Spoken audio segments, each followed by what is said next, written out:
안녕하세요. 저는 35살에 결혼 3년 차에 접어들었었지만 더는 버틸 수 없어 남편과 이혼을 하고 현재 제 삶을 다시 계획하고 있는 중입니다. 인생의 결정은 제가 했기 때문에 후회는 없지만 그동안 받았던 치욕스러운 시댁의 만행은 정말 저를 너무 힘들게 했어요. 남편과 결혼했을 당시 이 문제에 대해서 전혀 인식을 하지 못하고 있었어요. 저는 일반 회사를 다니고 있고 남편은 시부모님 밑에서 족발집을 운영하고 있습니다. 2대째 운영을 하고 있는 족발집이라 주변 맛집으로 꽤 유명한 식당이죠. 주말에는 예약하지 않으면 자리가 없을 정도로 많은 분들이 찾아오십니다. 그래서 그런지 일손도 많이 부족했어요. 저는 회사 일을 끝내고 퇴근하면 집으로 향하는 게 아니라 족발집으로 향해야만 했어요. 남편이 식당에서 일을 하고 있으니 편하게 집으로 들어갈 수가 없었죠. 그리고 시부모님께서도 식당으로 와서 일을 하길 원하셨어요. 그런 상황들 때문에 피곤할 때 집에서 쉬고 싶어도 눈치가 보여서 쉴 수가 없었습니다.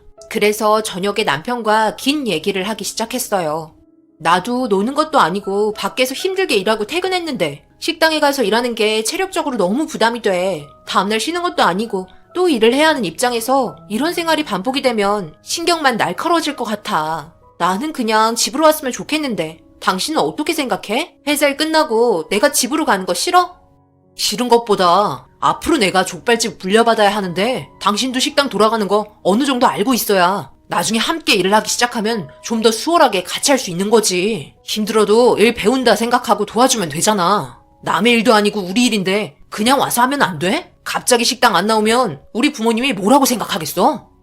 시부모님께서는 남편에게 족발집을 물려주려고 생각하고 계셨습니다. 거의 모든 걸 남편이 주도적으로 하고 있고 시부모님께서 옆에서 가끔 조언해주고 계시는 입장이었죠. 그런데 아내인 제가 함께하지 않겠다고 말하면 분명 좋아하지 않을 거라는 거 잘 알고 있었어요. 그래도 이런 부분 강요하면 안 되는 거잖아요. 그렇다고 시부모님 성격이 그렇게 좋은 편도 아니세요. 시장에서 식당 일을 하셔서 그런지 상당히 공격적인 멘트를 많이 사용하세요. 그래서 자주 상처를 받기도 했습니다. 결혼 전에는 식당에 올 필요 없고 각자 하는 일 그냥 하면 된다고 했었는데 갑자기 저도 일손을 도와야 한다는 게 너무 어이가 없었죠. 그래도 남편이 인수받아야 하는 족발집이라 지친 몸 이끌고 도와주었습니다. 제가 퇴근을 했을 때가 아무래도 저녁 식사 시간 타임이라 정말 바빴어요. 그래서 식당 일에 익숙치 않았던 저는 서툴기 때문에 실수할 때가 몇 번 있었죠. 그럴 때마다 시부모님 못 잡아먹어서 안달이었어요. 많은 사람들 앞에서 소리치며 뭐라고 한 적도 몇 번 있었습니다. 그럴 때 정말 서러웠어요. 남편을 쳐다봐도 너무 정신이 없어서 저는 아예 신경을 쓰지 않았습니다. 그렇게 힘든 하루를 끝내고 주말이 오면 늦잠도 자고 싶고 침대에서 뒹굴고 싶은데 남편은 저녁 늦게까지 일을 했는데 새벽 일찍 식당으로 향합니다. 그리고 몇 분 뒤 시어머니께 전화가 오죠. 뭐 하는데 꾸물거리냐고 정리해야 할 것들 많으니 빨리 오라고 닥달하십니다. 머리를 쥐어뜯고 나가기 싫어서 짜증이 하늘 끝까지 올라가서 전화를 끊자마자 비명을 지르며 결혼에 대한 후회가 밀려오기 시작했어요. 제가 생각했던 결혼 생활과는 너무나 달랐기 때문이죠. 처음부터 남편이 저에게 결혼하기 전에 식당에서 일을 도와야 하고 주말에도 쉬는 시간 없이 노동을 해야 한다고 말을 했다면 아마 저는 이 결혼하지 않았을 것 같아요. 하지만 전혀 그런 말은 입 밖으로 꺼내지도 않았었죠. 그러니 그에 대한 배신감은 너무나 크게 다가왔고 족발 냄새조차 맡기가 너무 곤욕스러웠습니다. 족발 먹을 때는 몰랐는데 뭐가 그리 할 게 많은 건지 재료 손질부터 해서 주방 청소하고 족발 삶고 식혀야 한다고 진열하면서도 다시 재료 손질하고 너무 많은 일들 때문에 온몸이 땀에 젖어 있었습니다. 제가 너무 서운했던 건 따뜻한 말 한마디 해주지 않았던 거예요. 무조건 명령조로 시켜 먹기만 했었어요. 청소 다 했니? 그럼 주방에 가서 양파랑 파 좀 다듬고 화장실 청소 좀 하거라. 왜 이리 몸이 굼떠 있는 거야? 하기 싫으니? 이 족발집 이제 너희 준다는데 싫어? 왜 이렇게 하기 싫은 티를 팍팍 내는 거야? 잘 배워놔야 나중에 밥 벌어먹고 살 거 아냐? 어머님께서 저에게 칭찬 한마디 해주신 적 없었잖아요. 저도 따로 회사 일하고 있는데 체력적으로 얼마나 많이 힘든지 아세요? 저도 쉬고 싶은데 그래도 남편이 이제 족발집 운영해야 한다니까 참고 도와주고 있는 거예요. 그러니 제 마음도 이해해주세요. 대단하다 대단해. 인생 아주 편하게 살았구만. 어차피 본격적으로 우리 아들이 족발집 운영하면 너는 일 그만둬야 하는 거야. 배우자가 옆에서 도와주는 거랑 도와주지 않는 거랑 천지 차이다. 하던 일 이제 그만두고 시애미한테 일하는 거 배우도록 해라. 어머님께서 제가 퇴사하고 남편과 함께 족발집을 운영했으면 좋겠다고 계속해서 얘기하셨고 어머님의 불만은 남편에게까지 이어졌어요. 저희가 이어받으면 3대째가 되는 거였죠. 그래서 그런지 남편은 족발집에 대한 자부심이 대단했고 거기에 쏟는 정성 또한 엄청났어요. 하지만 아직까지 제가 하던 일을 그만두고 싶지 않았어요. 정말 어렵게 취직했고 하고 싶었던 일이었기 때문에 많은 고민을 했었어요. 그래서 남편에게 물어봤죠. 일하는 직원 시키면 안 되냐고요. 거기에서 일하시던 주방 사람들 기본 10년 이상 일하시던 분이세요.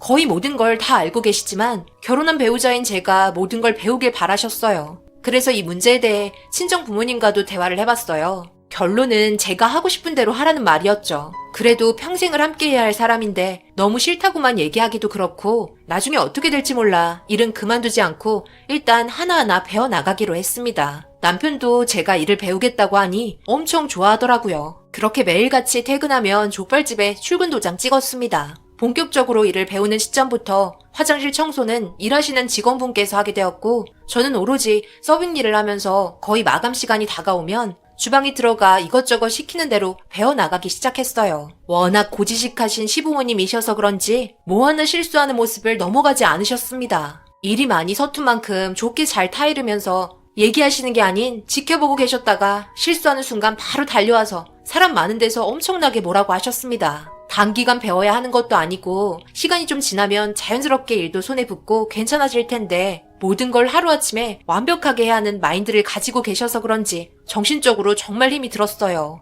한평생 살면서 컴퓨터 키보드만 두드리다가 앞치마 두르고 식당 일 하는 게 어디 쉽나요? 몸살 난 적도 몇 번 있었죠. 그런데도 꾀부린다며 찾아오셔서는 회사 출근도 못했는데 족발집 끌고 가셨습니다. 너무 화가 치밀어 올라서 도저히 못하겠다고 화를 낸 적도 몇 번 있었어요. 남편은 제가 몸이 아픈데도 신경 쓰지도 않았어요. 그때 생각했죠. 내가 결혼을 잘못했구나. 그냥 평생 무상으로 일을 해야 하는 노동자밖에 안 되는구나. 그래서 남편과 단판 지으려고 집에 들어온 순간 감정 조절되지 않은 상태로 말을 쏟아내기 시작했습니다. 내가 몸살 난 거 뻔히 알면서 식당에 가서 일을 해야 하는 게 맞는 거야? 나는 결혼한 아내 아니야? 지금 내 몸이 얼마나 힘든지 걱정이 되지도 않나 봐. 나한테 만나달라고 매달릴 땐 언제고 이제 결혼하니까 헌신짝 됐다고 사람이 이렇게 함부로 내도 되는 거야? 너희 가족들 모두 내 생각은 전혀 반영하지 않고 오로지 가게를 이어받아야 한다는 생각만 머릿속에 꽉 차 있잖아. 아까 너무 화가 머리 끝까지 차올라서 족발로 당신 머리 내리칠 뻔했어. 알아? 이렇게 살고 싶지 않으니까 차라리 이혼하는 게 좋겠어. 아주 공주 납셨네. 사람이 말이야. 아주 주는 것만 넙죽넙죽 받아먹으려고 하는 거야? 뭘 얼마나 우리가 힘들게 했다고 그러는 건데. 물려받으려고 생각했으면 몸이 부서지는 한이 있어도 식당에 나와서 일을 해야 하는 거지. 그렇게 나약한 생각만 하고 있으니 너는 그냥 제자리일 뿐인 거야. 컴퓨터에 앉아서 키보드만 치니까 인생살이 얼마나 힘든 건지 알기나 하겠어? 그래도 어느 정도 머리는 있는 여자 같았는데 알고 보니 그냥 빈 껍데기에 불과하잖아? 이혼하는 거? 지금 그걸로 나 협박하냐? 그냥 도장 찍고 서로 얼굴 안 보면 그만인 거야. 그걸 내가 무서워할 줄 알아? 내가 안 보고 있는 것 같아도 다 지켜보고 있어. 솔직히 아르바이트 한 사람들도 한두 달 하다 보면 서빙이나 주방일 눈 감고도 하는데 너는 좋아지는 날이 없어. 일을 못해도 이렇게까지 못하는 건 내 인생 처음 봤다. 더 이상 긴 말하기 싫으니까 이혼하려면 서류 가지고 오고 그렇지 않으면 조용히 식당에서 일이나 해. 그 순간 저는 더 이상 남편이라고 생각할 수 없었습니다. 이렇게 사느니 빨리 이혼하는 게 좋을 것 같았어요. 그래서 다음날 서류 준비해서 족발집으로 향했습니다. 고민도 되지 않았어요. 결혼해서 이런 대우받으며 살다 보면 분명 저는 정신병원에 실려갈 것만 같았죠. 남들은 결혼하고 신혼생활 행복하게 지내고 있는데 저는 퇴근하면 족발집에 들어가 아버님 옆에 붙어서 족발 삶는 거 지켜보며 어머님께서 시키는 잡일이나 하고 있는 제 인생이 너무 불쌍했습니다. 사람 사는 인생 각자 다르다는 거 인정하지만 이건 뭐 이때다 싶을 정도로 결혼하자마자 쉬지 않고 시켜먹으니 너무 화가 치밀어 올랐던 거죠. 그렇게 이혼 서류 가지고 족발집에 들어갔고 벌써 시부모님께서 이 모든 사실을 알고 있었던 건지 눈 하나 깜빡 안 하고 식당 일을 하고 있었습니다. 완전 투명인간 취급받고 있었죠. 재료 다듬고 있는 남편을 발견했고 터벅터벅 걸어가서 이혼 서류 던지며 도장 찍으라고 얘기하니 콧방귀 끼더니 이혼 못하겠다는 어이없는 말을 늘어놓기 시작했어요. 좋지 않은 몸 이끌고 이혼 서류 작성해서 가지고 왔는데 그걸 그 자리에서 찢어버렸습니다. 화가 머리끝까지 차올랐죠. 사람 가지고 노는 것도 아니고 이랬다 저랬다 하니까 너무 화가 나더라고요. 그런데 갑자기 시아버지께서 제 귓볼을 잡아당기며 식재료가 쌓여있는 창고로 끌고 가기 시작하는 거예요. 그러더니 창고 문을 걸어 잠그고 갑자기 종아리를 거드라며 이상한 말을 하기 시작했어요. 너무 당황스럽고 치욕스러웠죠. 이해할 수 없는 말에 멍하니 서 있었습니다. 네가 지금 뭘 잘못했는지 아직까지 모르겠냐? 처음에 결혼할 당시 결혼식에서 뭐라고 그랬어? 미울 때나 고울 때나 힘들 때나 서로 배려하며 이해해주고 평생을 함께하겠다고 약속하지 않았니? 그런데 지금 이게 뭐하는 짓이야? 애도 아니고 일 조금 힘들다고 투정 부리면서 하늘같은 남편 얼굴에 이혼 서류나 날리질 않나? 옛날 같았으면 이런 일은 있을 수도 상상할 수조차 없는 일이야. 그럼 이건 누구의 잘못일까? 올바르게 키워주지 못한 너희 부모님 잘못이겠지? 시애비는 지금이라도 너의 틀려먹은 인성을 바로 잡아야 할 것 같다. 너는 우리 집에 들어와 살기로 결심했고 이제 한 가족이니 나는 너희 아버지나 다름없잖아. 종아리 걷어라. 철없는 행동들 싹 다 고쳐줄 테니 뭐하고 있어? 빨리 종아리 걷지 않고. 온 집안이 다 제정신이 아닌 것 같았어요. 나 하나 잘 키워보겠다고 힘들게 살아오신 저희 부모님을 자식 교육 못 시켰다고 얘기하는 순간 저는 눈이 돌고 말았어요. 그래서 저도 최후의 무기를 꺼내 들었죠. 제가 가지고 있던 서류를 아버님께 전부 보여드렸습니다. 그건 창고에 있었던 식재료 원산지 표시를 속인 장부가 들어 있었습니다. 모든 식재료 전부 하나도 빠짐없이 입에 들어가는 음식이 국내산이라고 속여서 판매를 하고 있었어요. 처음에는 이런 것도 잘 몰랐는데 일을 하다 보니 잘못된 점이 한두 가지 나온 게 아니었죠. 나중에 사용할 일이 있을 것 같아서 창고 서랍에 있던 식재료 표기 장부들과 구매 영수증을 전부 챙겨 두었습니다. 제가 아버님께 던진 서류는 원본이 아닌 전부 복사본이었죠. 어차피 순탄하게 모든 일이 진행이 될 거라고는 생각하지 않았었어요. 아버님께서 손을 부들부들 떠시더니 조용히 이혼하라고 얘기할 테니 족발집에 해가 되는 행동은 삼가하라며 만약 이 사실을 밖으로 드러낼 시 절대 가만두지 않겠다고 대래 저를 협박하고 있었습니다. 하지만 이미 갈 때까지 가게 된 상황에서 저도 더 이상 참을 수가 없었어요. 저희 부모님을 욕하시고 거기에다 가정교육 잘못 받았다고 종아리 거드라고 하시는 순간 용서할 생각은 없었습니다. 그리고 창구문을 박차고 나온 다음 다시 남편 앞에 섰습니다. 이렇게 될 거라고 뻔히 알고 있었기 때문에 이혼 서류 몇 장 더 준비해 두었어요. 시간 들여 간 건데 또다시 가서 서류를 가지고 와야 할 일이 생길 것 같은 느낌이 들었었죠. 다시 한번 얼굴에 이혼 서류 들이미니 인상을 팍 쓰며 화를 내는 남편에게 급하게 달려와 도장 찍으라고 얘기하는 아버님의 모습에 남편이 당황한 듯 보였고 아버님께서 창고에 있었던 일에 대해 남편과 어머님에게 설명을 하기 시작하니 저를 호되게 야단치라며 비웃던 어머님도 얼굴이 사색이 돼선 아주 며느리 하나 잘못 들여서 집안이 풍비박산 났다며 죽일 듯이 저를 노려보고 있었어요. 남편은 마지못해 입술을 꽉 깨물며 이혼 서류에 도장을 찍게 되었습니다. 그리고 그에 따른 위자료에 대해서도 준비하라고 얘기했죠. 대를 이어온 족발집이 원산지 표시를 속였다는 건 온 동네가 휘청거릴 정도로 큰일이었습니다. 그동안 힘들게 쌓아온 이미지가 한순간에 나락으로 떨어지는 순간이니까요. 하지만 저는 여기에서 멈추지 않았어요. 이혼을 하고 위자료 소송까지 모두 끝이 난 시점에 대를 이어온 족발집에 원산지 표시를 속였다는 것에 대한 신고를 하게 되었습니다. 그리고 그에 따른 엄청난 타격을 받게 되었죠. 그동안 믿고 먹었던 사람들에 대한 배신이었습니다. 전부 다 국내산이라고 속여놓고 국내산은 몇 개 되지도 않았죠. 이 사건이 터진 이후로 시장에 있던 상인들과 단골 손님들에게 신뢰를 잃어버리고 소문은 점점 급격하게 퍼지면서 줄 서서 사람들이 먹었던 족발집은 결국 문을 닫게 되었습니다. 사람 먹는 거 가지고 장난치는 게 제일 나쁘다는 말을 들었어요.